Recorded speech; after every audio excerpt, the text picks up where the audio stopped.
Hello, readers of Every Word, and welcome to Every Word 365. I'm your host, Christina Munoz-Madsen, and today we are reading Genesis 10 through 11.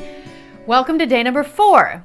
So aside from the Tower of Babel, and I'm of course including a link to more information from Got Questions on that whole story, today's reading included a lot of ancestry and lists of descendants, and I know that can get boring.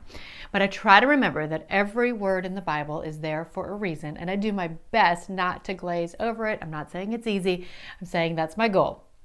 As for today's daily walk, has anyone ever shared about Christ with someone who did not speak English? If so, you'll have to share with us about how that went. It's hard enough to share with those of us that share the same language and culture, am I right? So this reminds me of a mission trip that I went on with my daughter Reagan, the only mission trip I've been on, when she was 11, and we went to Cuba. Although my mom was from Chile, I didn't grow up speaking fluent Spanish. Back then, there wasn't ESL in schools, and my parents knew that their kids needed to know English, especially growing up in South Dakota. And my mom was becoming a citizen and needing to learn English as well. But every few years, we would go to Chile to visit my mom's family, and I really struggled to learn it and relied heavily on my sisters.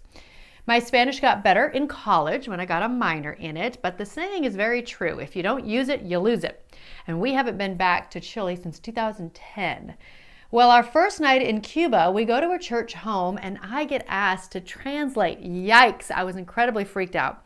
So my sweet Reagan offers to share her testimony that night so that I could practice on the 45-minute bus ride. She really is my encourager.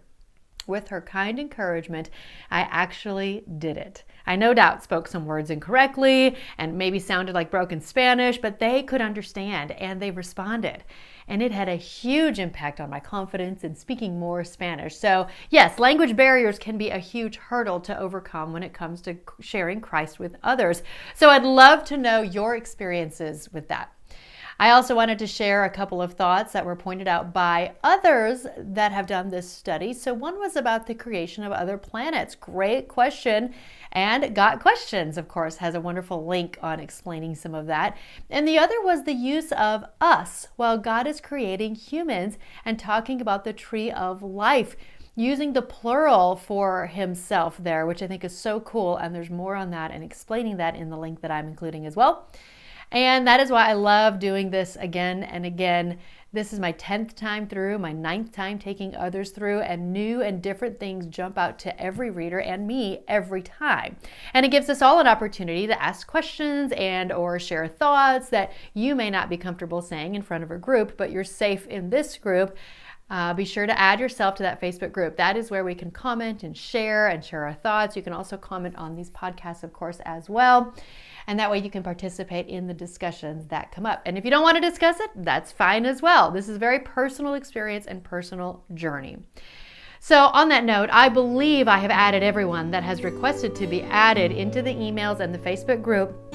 But if you know of someone that has asked about it and is not getting the emails, please let me know. With more than 1,300 people, I may have accidentally overlooked someone. And yes, that is a great problem to have. I love that so many people want to read every word of the Word. I also strongly encourage you to share your goal of reading through the Bible with someone else. Ideally, someone who is doing this with you. But either way, the accountability will really help you reach your goal if you say it out loud and tell someone else that you're trying to read every word of the Word. Tomorrow's reading is Genesis 12 through 14. You are doing great. Happy reading.